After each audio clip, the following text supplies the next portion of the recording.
प्यारे बच्चों, सामाजिक विषय की कक्षा में आज आपका स्वागत है। बच्चों, आज हम भूगोल विषय की आपकी पाठ्य पुस्तक पृथ्वी और हमारा जीवन का पाठ 6 पृथ्वी के परिमंडल का दूसरा भाग पढ़ेंगे, जिसमें हम जलमंडल, वायुमंडल और जैव मंडल के बारे में विस्तार से अध्ययन करेंगे। तो चलिए हम पहले देख लेते हैं कि हमने पिछले भाग में क्या जाना था। बच्चों, हमने पिछले भाग में पृथ्वी के 4 परिमंडलों के बारे में जाना कि हमारी पृथ्वी के 4 परिमंडल हैं। कौन कौन से? स्थल मंडल, जलमंडल, वायुमंडल और जैव मंडल। फिर हमने स्थल मंडल के बारे में जाना। स्थल मंडल को भी 2 भागों में बांटा था, महाद्वीप और महासागर बेसिन। तो हमारी पृथ्वी पर 7 महाद्वीप हैं, जिनके नाम और उनका क्षेत्रफल का क्रम हमने जाना। जैसे सबसे बड़ा महाद्वीप है एशिया महाद्वीप, दूसरा सबसे बड़ा अफ्रीका, क्षेत्रफल की दृष्टि से तीसरा सबसे बड़ा महाद्वीप है उत्तरी अमेरिका महाद्वीप, चौथा दक्षिणी अमेरिका, 5वें स्थान पर अंटार्कटिका, छठा ऑस्ट्रेलिया, छठा यूरोप और 7वां ऑस्ट्रेलिया। और अंत में हमने स्थलाकृतियों के बारे में जाना। तो एक बार हम इनकी कुछ विशेषताओं को आज फिर से दोहरा लेते हैं। तो बच्चों, एशिया महाद्वीप विश्व का सबसे बड़ा महाद्वीप है और यह 1/3 क्षेत्रफल में है। यहाँ 60% जनसंख्या निवास करती है। यहाँ विश्व की सबसे ऊंची पर्वत चोटी माउंट एवरेस्ट है, जिसकी ऊंचाई 8,848 मीटर है। यहाँ विश्व की छत कहा जाने वाला तिब्बत का पठार, पामीर का पठार और दक्कन के पठार हैं। यहाँ की प्रमुख नदियाँ गंगा, यमुना, सिंधु, सतलज, दजला, फरात, होआंगहो, इरावती और ब्रह्मपुत्र हैं। और बच्चों, इसके बाद हमने अफ्रीका महाद्वीप के बारे में जाना। अफ्रीका महाद्वीप क्षेत्रफल की दृष्टि से विश्व में दूसरे स्थान पर है। यहाँ विश्व की सबसे लंबी नील नदी मिस्र से निकलती है और मिस्र के पिरामिड तो विश्व में सबसे ज़्यादा प्रसिद्ध हैं। यहाँ विक्टोरिया जलप्रपात अपनी प्राकृतिक छटाओं के लिए जाना जाता है। इसके उत्तर पश्चिम में एटलस पर्वत है और यहाँ विश्व का सबसे बड़ा मरुस्थल है। इसके उत्तर में सहारा मरुस्थल है। इस महाद्वीप में 2 नदियाँ हैं, जो एक कांगो नदी जो विषुवत रेखा को 2 बार काटती है, दूसरी लिम्पोपो नदी जो कि मकर रेखा को 2 बार काटती है। इस तरह से हमने अफ्रीका महाद्वीप के बारे में जाना। तीसरा उत्तरी अमेरिका महाद्वीप। उत्तरी अमेरिका महाद्वीप उत्तरी गोलार्ध में है और कर्क रेखा इससे होकर जाती है। और इस महाद्वीप की सबसे लंबी पर्वत श्रृंखला रॉकी पर्वत श्रृंखला है और इसके पूर्व में अपलेशियन पर्वत है। यहाँ की सबसे लंबी नदी मिसिसिपी मिसौरी उत्तर से दक्षिण में बहती है। उत्तरी अमेरिका और दक्षिणी अमेरिका को बीच से भूभाग को काटकर पनामा नहर बनाई गई है, जो कि अटलांटिक महासागर और प्रशांत महासागर को जोड़ती है। और बच्चों, यहाँ के बारे में एक रोचक जानकारी भी दी थी कि अमेरिका की खोज किसने की थी?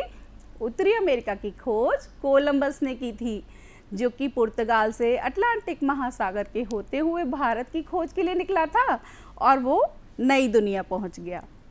इसके बाद हमने दक्षिणी अमेरिका महाद्वीप के बारे में जाना। दक्षिणी अमेरिका महाद्वीप में विश्व की सबसे लंबी पर्वत श्रृंखला एंडीज पर्वत श्रेणी है और यहाँ अववाह की दृष्टि से विश्व की सबसे बड़ी नदी अमेज़न नदी है, जो कि अपनी वनस्पतियों के लिए जानी जाती है। 5वां अंटार्कटिका, जो कि दक्षिणी ध्रुव पर है और यहाँ वर्ष भर बर्फ की मोटी चादर ढकी रहती है, लेकिन फिर भी बहुत से देशों ने यहाँ पर शोध केंद्र खोले हैं और हमारे भारत ने भी यहाँ 3 शोध केंद्र खोले हुए हैं। और बच्चों, छठा है यूरोप महाद्वीप। एटलस यूरोप महाद्वीप यूराल पर्वत और काकेशस पर्वत से पूर्व में एशिया से अलग होता है। यह महाद्वीप छोटा है लेकिन इसमें बहुत सारे देश हैं और यहाँ पर बहुत से विकसित देश हैं। इसके बाद सबसे छोटा महाद्वीप ऑस्ट्रेलिया महाद्वीप, जहाँ का हमने कंगारू भी देखा था। और ऑस्ट्रेलिया महाद्वीप चारों ओर समुद्र से घिरा हुआ है, वहाँ बहुत से द्वीप हैं, इसलिए इसे द्वीपीय महाद्वीप भी कहते हैं।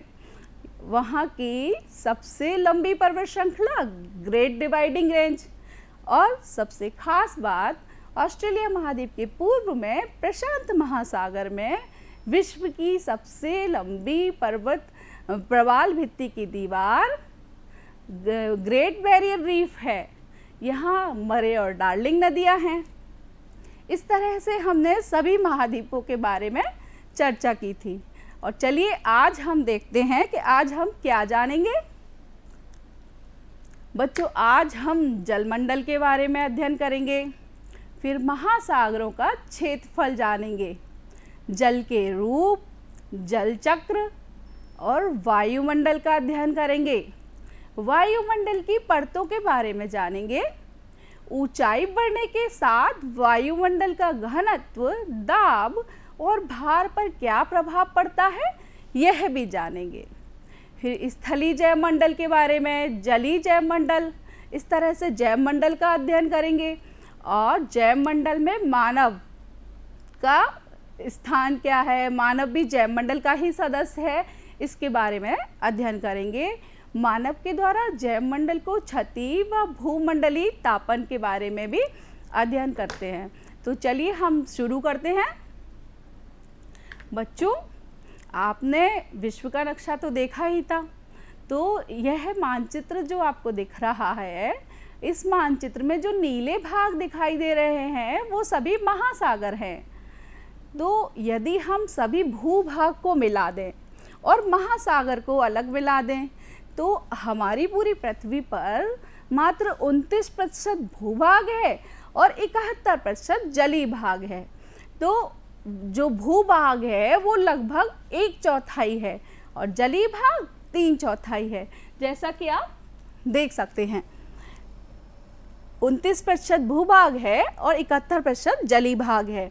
अब आप इस मानचित्र में देखिए, यहाँ पर सभी महासागर देखे जा रहे हैं। तो यहाँ पूर्व दिशा में प्रशांत महासागर है, जो हमारी पृथ्वी गोल है, पीछे से होते हुए पश्चिम तक प्रशांत महासागर। बीच में एस आकृति का अटलांटिक महासागर। उत्तरी ध्रुव पर आर्कटिक महासागर, इसे उत्तरी ध्रुव महासागर भी कहते हैं। और दक्षिणी ध्रुव पर दक्षिणी महासागर है। और एशिया महाद्वीप के नीचे, हमारा भारत के भी नीचे हिंद महासागर है, जिसका नाम हमारे भारत के नाम पर पड़ा। तो चलिए एक बार इनका क्षेत्रफल देख लेते हैं।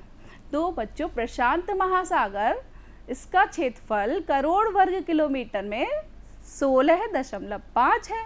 अटलांटिक का 8.2, हिंद महासागर का 7.3 और आर्कटिक महासागर का 1.4 और दक्षिणी महासागर, जो कि सबसे छोटा महासागर है, इसका 0.2 है।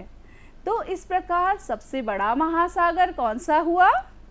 सबसे बड़ा महासागर प्रशांत महासागर और सबसे छोटा दक्षिणी महासागर, और दूसरा सबसे बड़ा अटलांटिक महासागर।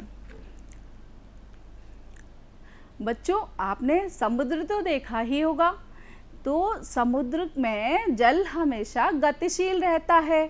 आपने ऊंची ऊंची लहरें उठती हुई देखी हैं, और जो लहरें यदि ऊपर की तरफ जाती हैं तो उसे ज्वार, और नीचे आती है तो भाटा कहते हैं। तो इन लहरों में ज्वार, भाटा और धाराएं चलती रहती हैं। और समुद्र का जल बहुत खारी होता है। सभी महासागरों का जल खारी है और समुद्र के जल को शून्य माना जाता है। जैसे जैसे महासागर की ऊपर जाते हैं या नीचे जाते हैं, किसी भी स्थान की ऊंचाई या गहराई महासागर के तल से नापी जाती है। जैसे कि महासागर है, ये इसको 0 तन मान लिया, तो ऊपर यदि हम पर्वत की ऊंचाई नापेंगे तो यहीं से नापी जाएगी और सागर की गहराई भी इसी तल से नापी जाएगी। तो जैसे कि माउंट एवरेस्ट है जो कि समुद्र तल से 8,848 मीटर ऊंचा है और मौरियाना गर्त 11,022 मीटर गहरा है। तो इस तरह से हमने महासागरीय जल के बारे में जाना। अब बच्चों, हमारी पृथ्वी पर जल बहुत अधिक है, इसलिए इसे नीला ग्रह कहते हैं। तो जल में हमारे जल के 3 रूप होते हैं। जल तीनों रूपों में पाया जाता है। जब वह 0 डिग्री टेम्परेचर पे ठंडा कर लिया जाता है तो ठोस अवस्था में आ जाता है, जैसे कि बर्फ़ बन जाती है। आपने बर्फ़ का गोला तो खाया ही होगा।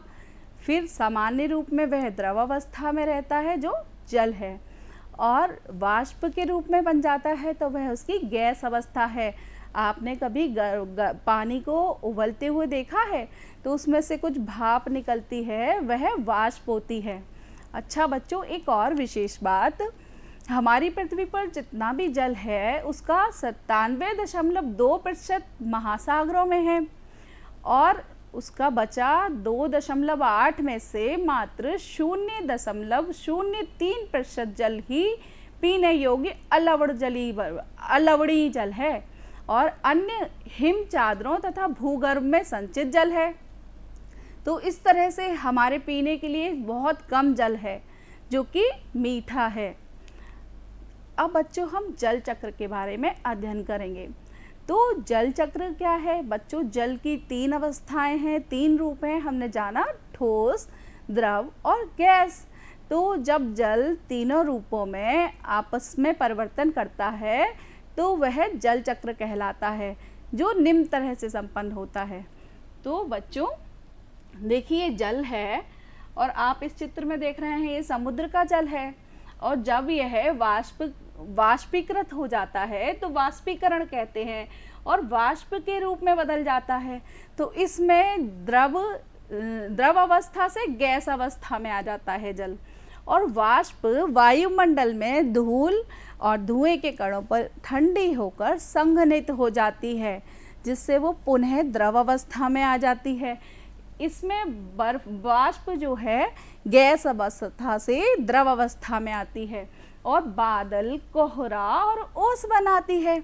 जब इसमें जल बढ़ता जाता है तो वो भारी हो जाते हैं और भारी होकर वो वर्षण करने लगते हैं, जिससे वर्षा, फुहार, ओला और हिमपात होता है। तो आप जानते ही हैं, जब पानी बरसता है तो उसे वर्षा कहते हैं, और जब हल्का सा कम पानी होता है तो फुहार कहते हैं, और जब पानी के साथ बर्फ़ आती है, बर्फ़ के ओले आते हैं या हिमपात होता है। तो इस तरह से बच्चों जल का वाष्पीकरण, संघनन और वर्षण की प्रक्रिया लगातार चलती रहती है और जल चक्र सदैव चलता रहता है।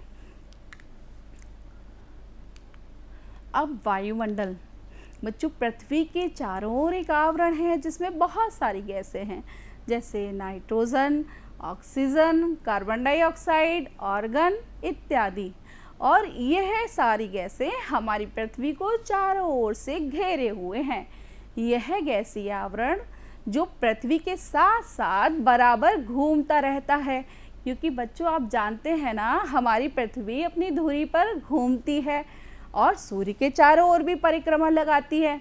तो यह जो गैसीय आवरण है यह भी पृथ्वी के साथ साथ घूर्णन करता है, इसे हम वायुमंडल कहते हैं। तो चलिए जानते हैं वायुमंडल में कौन सी गैस कितनी मात्रा में है। जैसे नाइट्रोजन 78% है, ऑक्सीजन 21% है, और अन्य सभी गैसें कार्बन डाइऑक्साइड, आर्गन आदि 1% हैं। तो बच्चों सबसे ज़्यादा कौन सी गैस है? नाइट्रोजन। और क्या आप जानते हैं हमारे शरीर में प्रोटीन भी हमें नाइट्रोजन से ही मिलता है। और बच्चों वायुमंडल में 97% भाग वायुमंडल का धरातल के निकट रहता है, और जैसे जैसे ऊंचाई बढ़ती है तो वह विरल होता जाता है। विरल का मतलब वायुमंडल कम होता जाता है, और बहुत ऊंचाई पर जब बाहर वायुमंडल का पहुंच जाता है सबसे ज़्यादा ऊंचाई पर, तो बाह्य अंतरिक्ष में और वायुमंडल में कोई अंतर स्पष्ट सीमा नहीं रह जाती है। अब वायुमंडल की परतों के बारे में जानते हैं। वायुमंडल को उसके गैसीय घटकों, तापमान और अन्य विशेषताओं के आधार पर विभिन्न परतों में बांटा गया है। जैसे कि पृथ्वी की सतह से प्रारंभ करने पर ये परतें निम्न प्रकार से हैं। देखिए बच्चों, पृथ्वी है ये, और सबसे पहली परत है क्षोभमंडल, दूसरी समतापमंडल है। यहाँ पर बच्चों ओजोन लेयर पाई जाती है, जो कि सूर्य से परावैंगनी किरणों को आने से बचाती है। इसके बाद मध्य में मध्यमंडल है, आयन मंडल और बहिर्मंडल। इस तरह से वायुमंडल की 5 परतें हैं। पृथ्वी के पास क्षोभमंडल, फिर समतापमंडल, मध्यमंडल, आयन मंडल और बहिर्मंडल। अब बच्चों, ऊंचाई बढ़ने के साथ साथ वायुमंडल का घनत्व, दाब व भार पर क्या प्रभाव पड़ता है, इसके बारे में चर्चा करते हैं। तो सबसे पहले बच्चों, घनत्व क्या होता है? इकाई आयतन में विद्यमान द्रव्यमान उस वस्तु का घनत्व कहलाता है। इसको हम इस तरह से समझ सकते हैं। बच्चों, हमने 2 प्लेट ली, एक प्लेट में 10 कंचे लिए, दूसरी में हमने 30 कंचे लिए। तो सोचिए किस प्लेट में ज़्यादा कंचे हैं? दूसरी में। तो बच्चों, एक प्लेट में हमने 10 कंचों का द्रव्यमान 10 मान लिया और दूसरी में 30, तो दूसरी प्लेट का घनत्व ज़्यादा होगा। इसी तरह से वायुमंडल का घनत्व उसी हिसाब से होता है। समुद्र पे वायुमंडल का घनत्व सबसे ज़्यादा होता है। तो जहाँ घनत्व ज़्यादा होगा तो उसका भार भी ज़्यादा होगा, और जैसे जैसे हम ऊंचाई पर बढ़ते जाते हैं तो घनत्व घटता जाता है, और घनत्व घटेगा तो भार भी कम हो जाएगा। और ऊंचाई पर बच्चों तापमान भी कम होता है, इसीलिए तो पहाड़ों पर बर्फ़ जमी रहती है, और दाब भी कम हो जाता है। इसलिए पर्वतारोही अपने साथ श्वसन के लिए ऑक्सीजन का सिलेंडर लेके जाते हैं।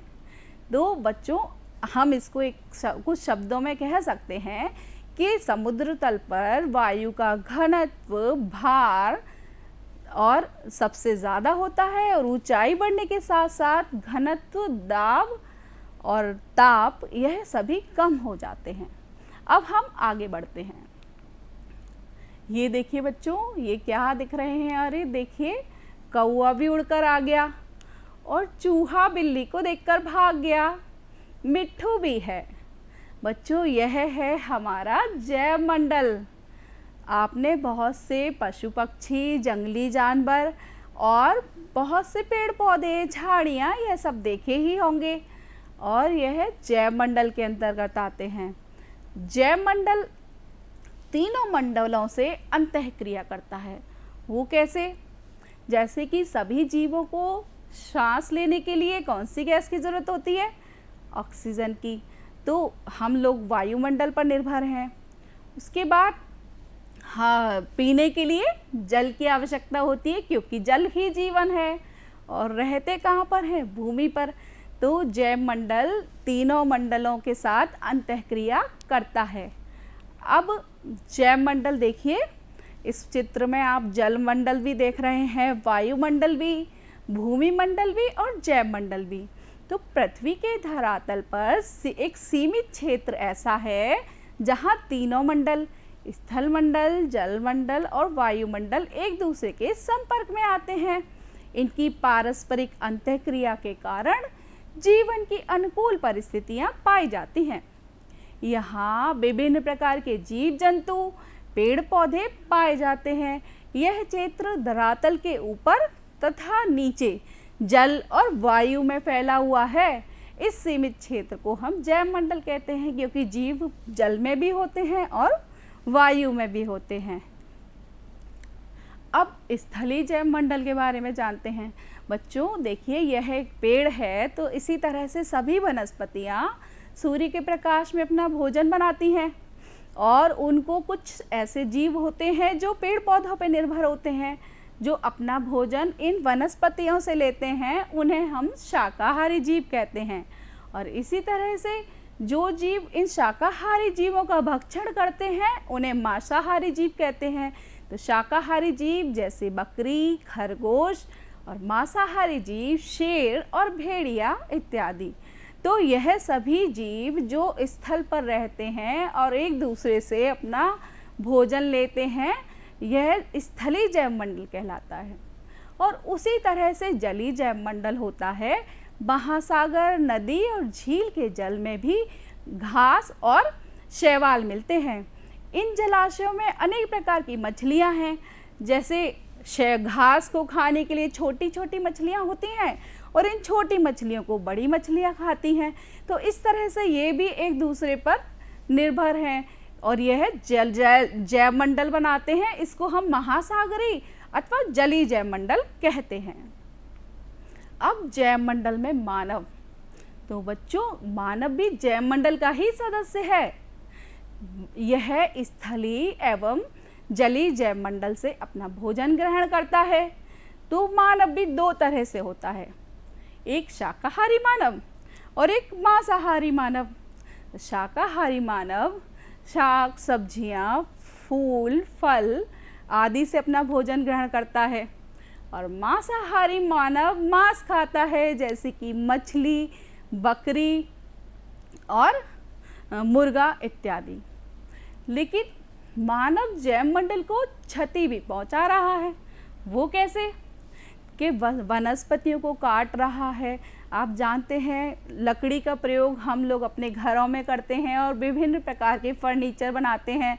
तो इसके लिए अपने जंगलों को मानव काटता जा रहा है, जीवों का शिकार कर रहा है और मानव गंदगी, मलबा, कचरा जल में विसर्जित कर रहा है, जिससे जल प्रदूषण हो रहा है। इसे हम जल प्रदूषण कहते हैं। और बच्चों, विभिन्न मानवीय गतिविधियों द्वारा वायुमंडल को भी प्रभावित कर रहा है। बच्चों, मानव बहुत सारे वाहन चलाता है, तो उससे जो जहरीली गैसें निकलती हैं, फैक्ट्रियों के धुएं से गैसें निकलती हैं, यह सभी हमारे वायुमंडल को प्रदूषित करती हैं। तो चलिए अब हम भूमंडलीय तापन के बारे में जानते हैं।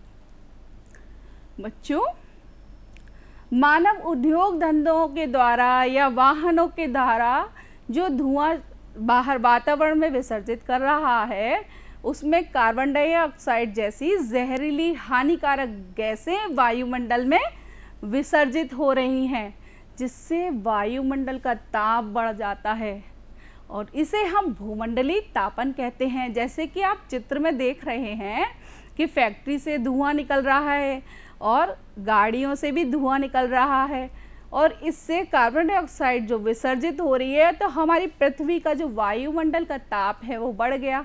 अब आप सोच रहे हो कि वायुमंडल के ताप बढ़ने से क्या होगा?